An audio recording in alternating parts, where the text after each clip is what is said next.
영화 택시운전사에서 보여준 5.18 민주화운동에 대해 알아보겠습니다. 5.18 민주화운동은 1980년 5월 전두환 등 신군부 세력이 시민들을 무차별적으로 죽이는 학살 범죄가 일어난 매우 끔찍한 사건입니다. 5.18 민주화운동의 시작은 12.12 군사 반란이 만든 계엄령이 시작이었지만 대학교의 겨울방학과 연말이라는 점이 맞물려서 대처가 늦어졌습니다. 5월부터 정치 관여의 의도를 드러내는 신군부의 움직임과 전두환이 언론을 조종, 통제하기 시작하여 그에 대한 반발로 전두환 퇴진을 요구하는 학생 시위가 발생했습니다. 신군부는 전국 운영에 방해되는 세력들을 제거하기 위해 5월 17일 24시에 비상계엄을 전국으로 확대하였습니다. 광주 지역 대학생들은 이에 따라 5월 18일 김대중 석방, 전두환 퇴진, 비상계엄 해제 등의 구호를 외치며 시위를 일으켰습니다. 5월 18일 아침, 광주에 진격 중인 7공수부대와 전남대 학생들이 만나 접전이 있었습니다. 그리고 전남대 정문에서의 학생 시위가 발생하였고 곧바로 공수부대원들의 폭력을 동원한 진압이 시작되었습니다. 이것이 5.18 민주화운동의 시작이었습니다. 다음날 새벽 3시에는 전날 계엄군에게 심하게 구타당한 청각장애인 김경철 씨가 끝내 사망하였습니다. 벙어리에 귀머거리여서 구호 한마디 외칠 수 없던 김경철 씨가 폭도로 몰려 구타로 사망했다는 사실만으로 광주에 투입된 공수부대의 학살이 어떤 것이었는지 짐작할 수 있습니다. 그날 아침에는 시민들과 공수부대원 사이에서 투석전이 일어났습니다. 공수부대원이 조선대학교로 후퇴하고 잠시 석방 상태가 있은 후 그날 오후 조선대학교로 철수했던 공수부대가 다시 투입되며 무리한 진압작전이 시작되었습니다. 저녁에는 수많은 시민들이 광주 시내 곳곳에서 게릴라처럼 시위를 벌이고 계엄군은 시민들에게 폭동 진압이라는 명목으로 무차별적으로 폭력을 가하며 칼로 찔러 수많은 부상자가 발생하였습니다. 5월 20일이 되어도 상황이 나아질 기미는 보이지 않았습니다. 아침 10시에는 카톨릭 센터 앞에서 남녀 30명 정도가 속옷만 입은 채 계엄군에게 심하게 구타당하고 있었습니다. 시위를 위해 모인 많은 시민들이 그 광경을 보고 분노했습니다.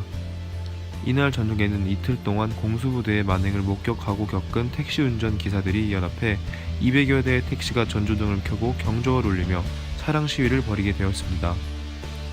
목표는 저지선 돌파였지만 공수부대의 최루탄을 동원한 폭력 진압으로 저지선 돌파에 실패하였습니다. 정부의 탄압에 의해 언론이 과잉진압 보도를 하지 않자 시민들이 항의를 하며 광주 MBC 건물을 방어하였습니다. 밤 11시 광주역 광장에서 비무장 중이던 시민들을 향해 공수부대가 사격을 시작하여 수많은 사망자가 발생하였습니다. 하지만 광수역에서의 실탄 사격은 시위대를 더 격렬하고 끈끈하게 만들었습니다. 다음날 새벽까지 계속 이어진 시위에 계엄군은 새벽 2시 시위 전화를 끊어버렸습니다. 계속해서 시위가 이어지던 도중 광주 KBS 건물에도 시민들에 의해 불이 붙고 치열한 공방전 끝에 광주역 광장은 시민들이 차지하게 되었습니다. 한편 서울에서는 시위를 진압하기 위해 24단을 광주로 내려보냈습니다. 그 후 최소 10만 명에서 최대 30만이 광주의 광장에 모여 시위를 하였고 계속되던 공수부대와의 대치 도중에 오후 1시가 되자 광주역 광장의 스피커에서 애국가가 흘러나오기 시작했습니다. 그 애국가 소리에 맞춰 애국가를 부르던 시민들을 향해 공수부대가 조준사격을 시작했습니다.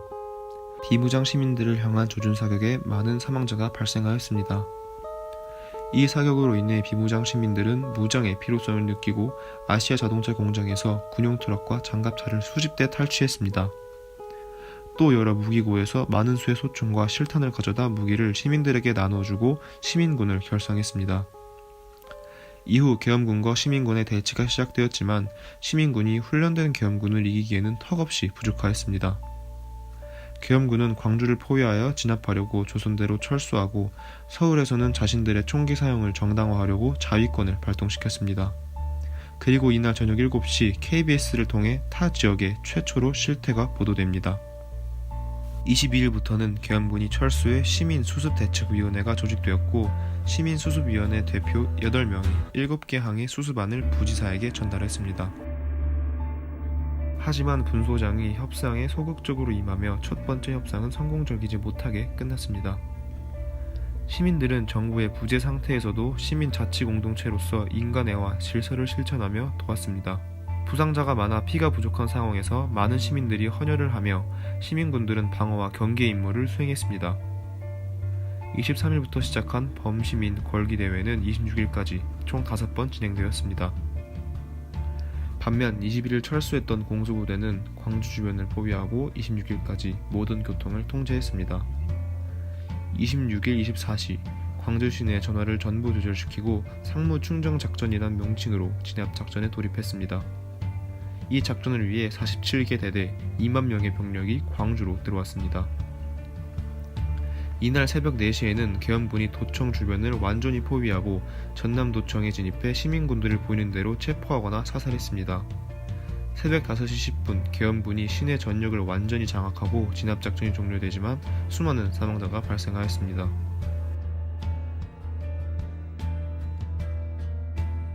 5.18 민주화운동은 전두환과 신군부에 의해 무자비하게 진압되었지만 전두환 정권을 끌어내리는 계기가 되는 사건입니다.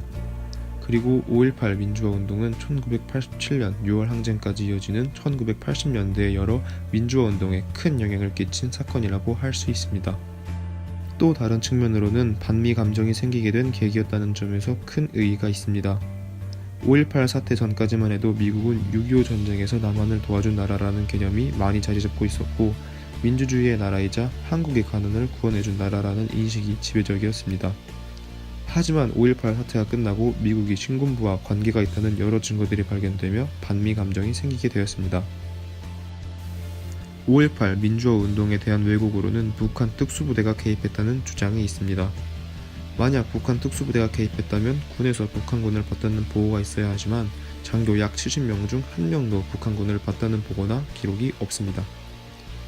또한 북한 특수부대가 침투했다면 광주 민주화운동에서 군대 측의 사망자가 7명이라는 수가 나올 수 없습니다.